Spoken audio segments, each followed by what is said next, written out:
आप तो शरद को जानते ही हो ना, मेरा मझला बेटा।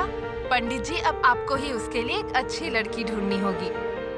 जी माँ जी, मझले बेटे का रिश्ता तो पहले से ही तय है। हाँ, तय तो हुआ था, लेकिन देव परिवार में कोई भी इंतजार करने के लिए राजी नहीं है और बड़े बेटे की शादी के लिए मुझे इंतजार करना ही होगा। मैं ये भी जानती हूँ कि बड़े बेटे के लिए लड़की तो मिल जाएगी, लेकिन कुंडली मिलनी चाहिए और कुलीन भी होनी चाहिए। ऐसा तो नहीं हो पाएगा ना? हाँ, बात तो बिल्कुल सही है, लेकिन वैसे अच्छी लड़की तो... अच्छे की पहचान आजकल किसको है बताइए? वरना वो लोग मेरे मझले बेटे के लिए थोड़ा रुक नहीं पाते क्या? अब वो लोग मेरे बेटे के लिए रुक नहीं पा रहे हैं, इसीलिए तो मुझे कोई और लड़की ढूंढनी पड़ रही है। माँ, आप एक बार और सोच लेती ना। आप बेकार में इतना गुस्सा कर रही हो माँ। ताई जी, आप माँ को जरा समझाओ ना। रमी ठीक है तो बोल रही है छोटी।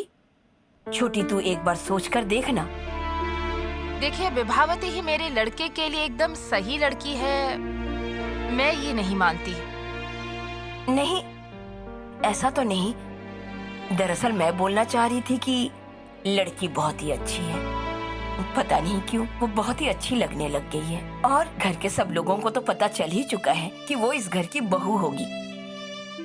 तू और विभा की माँ अगर जिद पकड़ के बैठ गई तो... जिद नहीं, विश्वास है। दोनों परिवारों के बीच रिश्ता बनेगा सिर्फ विश्वास और भरोसे से। आपके देवर ने तो उनसे वादा भी किया था कि विभावती के साथ ही शरद की शादी होगी। वो लोग इस बात पर भी विश्वास नहीं रख पाए। सब मान रही हूँ माँ, लेकिन विभावती की माँ ने उस चिट्ठी में जो लिखा है उस पर निर्भर होकर आप क्या दोनों की शादी ही तोड़ देंगी? प्रमीला, जिन्होंने ये चिट्ठी लिखी है, हो सकता है वो लोग हमारे बारे में नहीं जानते, या फिर वो हमारे मझले बेटे शरद को पसंद नहीं करते। मैं ऐसे परिवार में अपने बेटे की शादी बिल्कुल नहीं करवाऊंगी। क्या रे, कहाँ जा रहा है? शुभी को लाने के लिए। ताई जी, छोटी देखना, शरद बहुत ही दुखी लग रहा है। तू अगर थोड़ा समझ ले मैं नर्म से पेश आई तो सब सर पे चढ़ जाएंगे, जो मुझे पसंद नहीं। अगर ये शादी हो भी जाती तो भी वो लोग उनकी लड़की को इस घर में नहीं भेजते। मेरे शरद को घर जमाई बनाकर रखते हैं और मैं ऐसा होने नहीं देती। इसलिए मेरे बेटे के लिए कोई दूसरी लड़की ढूंढनी होगी।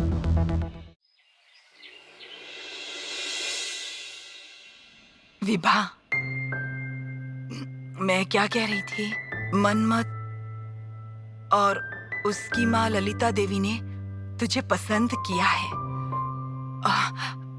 मनमत तो एक बैरिस्टर है, मैनचेस्टर में उसका एक घर भी है। और वैसे तू भी कोलकाता में ही रहेगी, स्वतंत्र तरीके से जी सकती है, हमसे कभी भी मुलाकात कर सकती है। और अच्छा, कोलकाता से कटक जाने का कोई मतलब है क्या? मैंने इतना सब कुछ सोच विचार किया, उसके बाद ही मैंने मनमत के साथ तेरी शादी पक्की की है मेरी बेटी। कह रही थी कि ललिता देवी और मनमत आ रहे हैं, मतलब वो लोग जगन्नाथ दर्शन के लिए जाने वाले हैं, पुरी जाएंगे। मैं सोच रही थी क्यों ना हम भी उनके साथ चलें। सुनना, गरीब से थोड़ी बातचीत भी कर सकते हैं ना? नहीं नहीं, कोई जल्दी नहीं है, कोई जल्दी नहीं है। तू सोच ले, तू अच्छे से सोच। मैं आती हूँ कुछ देर में।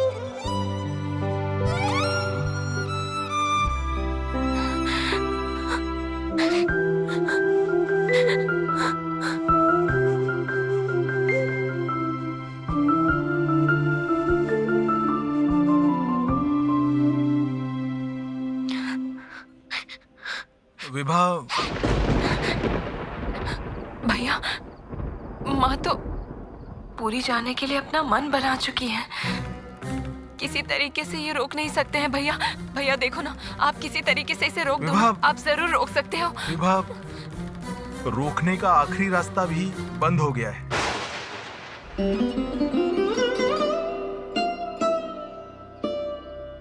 अभी सतीश बाबू की चिट्ठी में उत्तर आया है उन्होंने लिखा है कि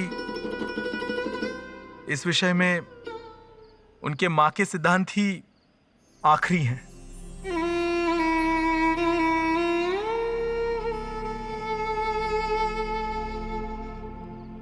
अजीत, फिर से बहन को भड़काने के लिए आए हो ना? विभा बेटी, ये देख, मनमथ ने तेरे लिए भेजा है।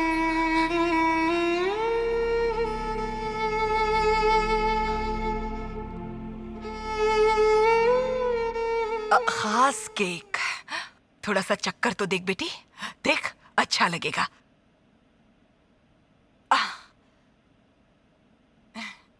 थोड़ा सा तो खा ले, देख, बहुत अच्छा लगेगा खाने में। प्यारी बेटी।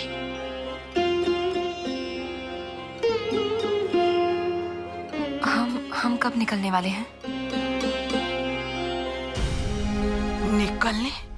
निकलने वाले हैं मतलब? ओह, इसका मतलब तुम पूरी जाने के लिए तैयार हो? जय जगन्नाथ। अजी सुनते हो? हमारी बेटी मनमथ के साथ पूरी जाने के लिए तैयार जिद में आकर तुम ये सब क्या कर रही हो विभा? दरअसल तुम ये सब तो बिल्कुल नहीं चाहती ना। मन की बातों को छोड़ दो भैया, माँ को जो सही लग रहा है वही करने दो। विभा, मैं बहुत अच्छे से जानता हूँ कि तुम शरद बाबू से नाराज होकर तुम ये सब बोल रही हो। विभा विभा विभा, ऐसा भी हो सकता है कि तुम जैसे माँ के ऊपर नाराज होकर जैसे माँ के सिद्धांतों को स्वीकार कर लिया है, शरद बाबू के साथ भी कुछ ऐसा ही हो रहा हो। भैया, हर किसी पर गुस्सा करना सही नहीं होता है।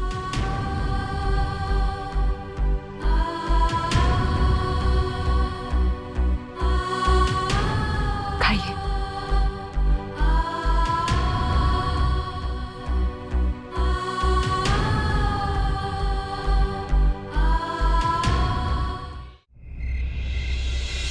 प्रमिला, मुझे एक बात साफ साफ बताओ, क्या शरद को ये रिश्ता पसंद था या नहीं? मुझे तो ऐसा ही लगा बाबा। इसका मतलब रिश्ता टूट जाने में शरद की सहमति नहीं है। दरअसल बाबा, कोलकाता के हॉस्टल में रहते वक्त अजीत जी बहुत बार हॉस्टल में आए थे और शरद और सतीश को अपने घर लेकर गए थे। सतीश ने वापस आने के बाद मुझे सब बताया था और आपके साथ बात करने के लिए भी कहा था। मैं ही बात नहीं कर पाई। इसका मतलब इस विषय को लेकर तुम दोनों में बहुत बातचीत हुई। प्रमिला, सतीश और शरद उनके घर जाते थे और वो भी लगभग रोज जाते थे। तुमने मुझे ये बात क्यों नहीं बताई? दरअसल बाबा, मैं समझ नहीं पाई। मुझे नहीं पता था कि उसकी शादी को लेकर इतनी मुश्किल होगी, इसलिए मैंने उनके मिलने जुलने में कोई रोक टोक नहीं की। बाबा, बाबा आपको कुछ करना ही होगा, कुछ कीजिए बाबा। अब तक सब ठीक था प्रमिला, लेकिन अब देजी की पत्नी ने तुम्हारी माँ को चिट्ठी लिख दी है। अब यही चिट्ठी अक्षय जी ने मुझे लिखी होती तो मैं उन्हें दूसरे तरीके से समझाता, लेकिन अभी तो सब गड़बड़ हो गई है। मैं तुम्हारी माँ को कैसे समझाऊं कि तुम तो जानती हो तुम्हारी माँ का मान सम्मान बाकी लोगों से बहुत ज्यादा है। वो सिर्फ अपने लड़कों की ही बात सुनती है। बाबा, मैंने शरद को बहुत बार कहा था माँ को समझाने के लिए, लेकिन शरद ने एक नहीं सुनी। हाँ, वो क्यों सुनेगा? मंच के ऊपर खड़े होकर सबके सामने देश हमारी माँ है ऐसा भाषण दे सकता है, लेकिन अपनी माँ को समझाने की हिम्मत नहीं है उसमें। इन सब के बीच विभावती भुगत रही है बाबा। मुझे वो लड़की बहुत पसंद आई थी सच में। मुझे भी। रूप में, स्वभाव में वो बहुत कोमल लड़की है। इस घर को उसकी जरूरत है प्रोमिला।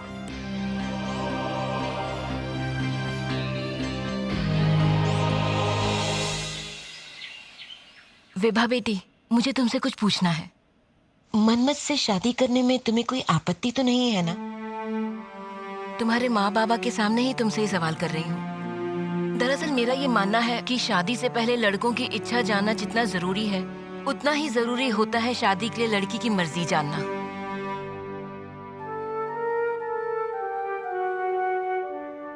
इंग्लैंड में कुछ ऐसा ही चलन है। वहाँ पर लड़कियों की इच्छा को एक समान तरीके से ही महत्व दिया जाता है और वैसे भी वो लोग हमसे बहुत आगे हैं। विभा बेटी, शर्माने की जरूरत नहीं है, बोलो।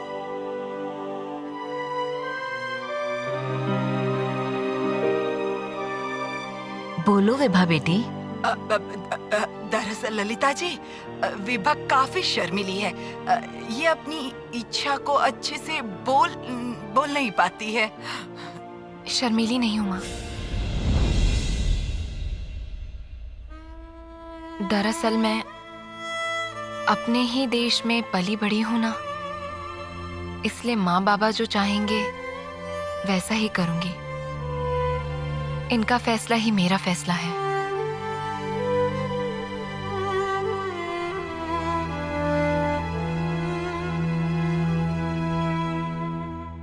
ललिता देवी, दरअसल विभा बेटी थोड़ी सुबाला,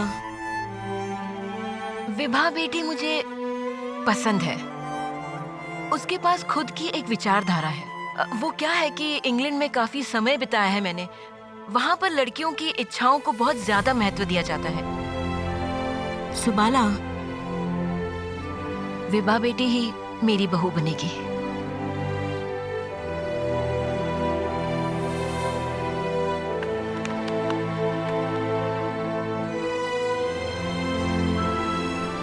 माननीय जानकीनाथ बोस समीपेशु,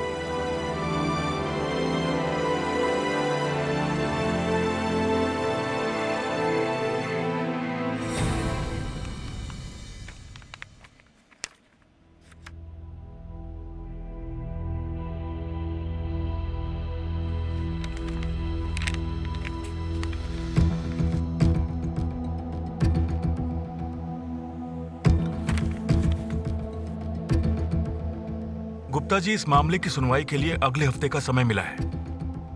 उम्मीद है कि हम ही जीतेंगे। ये एक चिट्ठी आई है। अक्षय बाबू,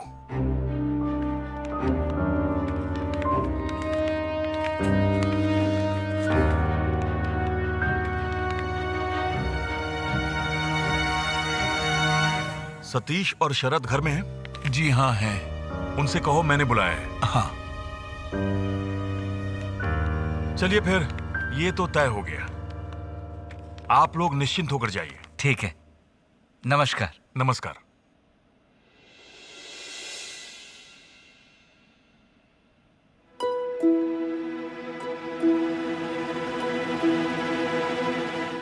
बाबा, आपने हमें बुलाया था क्या? हाँ सतीश, कल सुबह तुम दोनों मेरे साथ पूरी चल रहे हो। जी, पूरी? हाँ, पूरी। हम मेरे एक मुवक्किल से मिलने जा रहे हैं। हमारे साथ एक वकील भी होंगे। जाओ अपनी माँ को बता दो। जी।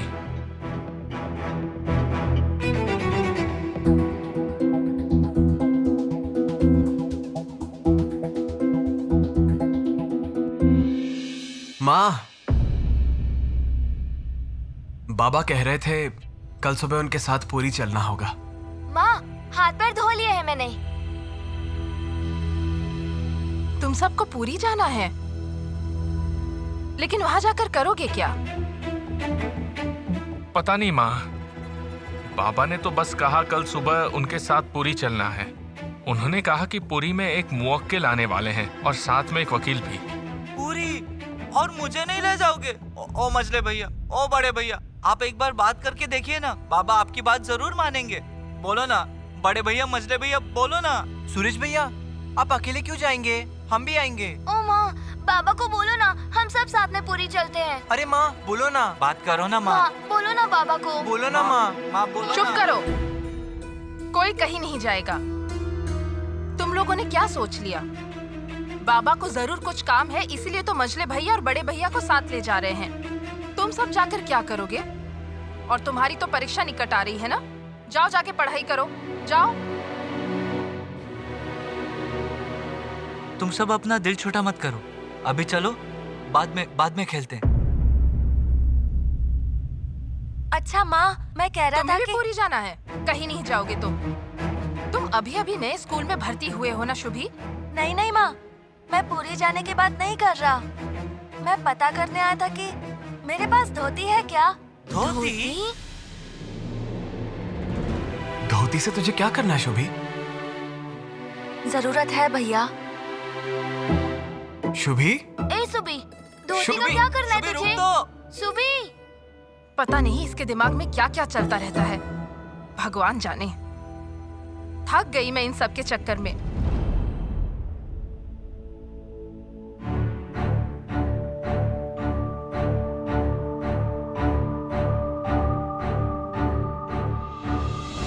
ए नंदू, देख देख, ये कौन से अंग्रेज का बेटा है? कैसे बन के आया है देख, गांव के स्कूल में अंग्रेज बन के आया है।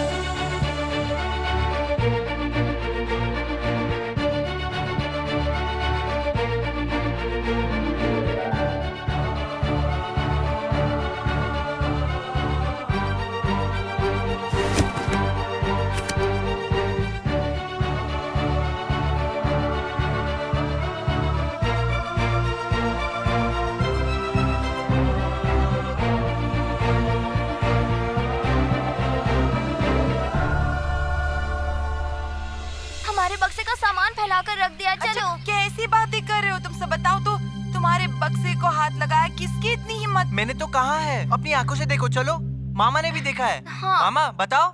मेरे हिसाब से कोई चोर भूत होगा, जो चोर भी है और भूत भी। इसलिए तो तुम सबको रात में कुछ दिखाई नहीं दिया। उफ। क्या झमेला है? अब कौन तुम्हारे बक्से के साथ छेड़छाड़ करेगा? क्या था बक्से में? सारे कपड़े सब इधर उधर कर दिया है, तहस नहस कर दिया है। धत, कोई सुनता ही नहीं है। सच में भगवान, हर एक दिन अलग अलग कांड करके आ जाते हो तुम लोग। मनोदम मौसी, आप रहने दो, मैं देख लेती हूँ। सुधीर, इतनी छोटी सी बात को लेकर जो तू कर रहा है ना। नहीं नहीं बड़ी दीदी, छोटी सी बात नहीं है। हमारे कमरे में घुसकर बक्सा खोलकर कपड़ों को तहस नहस कर दिया। अरे बाबा, किसके पास इतना समय है? भूत के पास? तुम सबकी धोती का लालच किसको हो सकता है भाई, बताओ? सुबी को। शुभी? शुभी को लालच है सुनील की धोती का? रोनो तू। सुबी? बंदे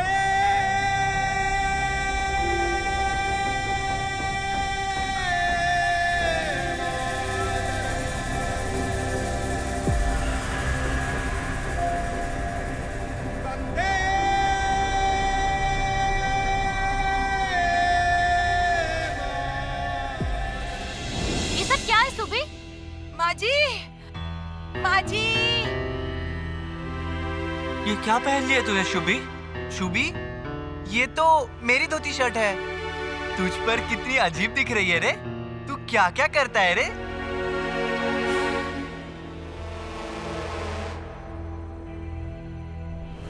इसका मतलब बक्से से तूने धोती निकाली थी। ऐसा क्यों किया सुबी? सुधीर भैया, सुनील भैया, आप दोनों से मांगता तो आप नहीं देते, इसलिए मैंने किसी को कुछ कहे बिना ही ले लिया। मेरे पास तो धोती और शर्ट नहीं है ना, तो क्या करता बोलो? लेकिन तू तो धोती और शर्ट पहन के स्कूल नहीं जाता शुभी? आज से धोती शर्ट पहनकर ही जाऊंगा ताई जी। स्कूल में सब यही पोशाक पहनते हैं। लेकिन हम सब तो स्कूल में साहिबी कपड़ा पहनकर जाते हैं। लेकिन भैया, मुझे तो उन लड़कों में से एक बनना होगा, वरना वो मुझे साहिब साहिब कहकर चिढ़ाएंगे।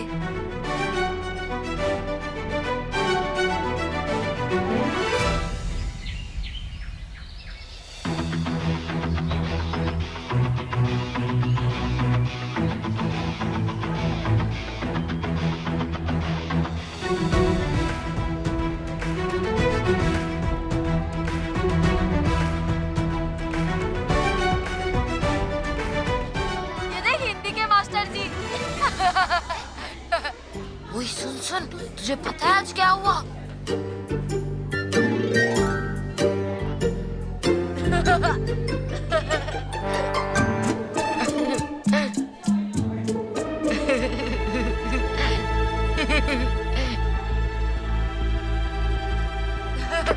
देखो देखो गोपाल का तमाशा देखो। साहब ने पहना है कपड़ा हमारी तरह, फिर भी कपड़ा देखो नीचे गिरा जाए। आप जी गिरकर दर्द में कराए।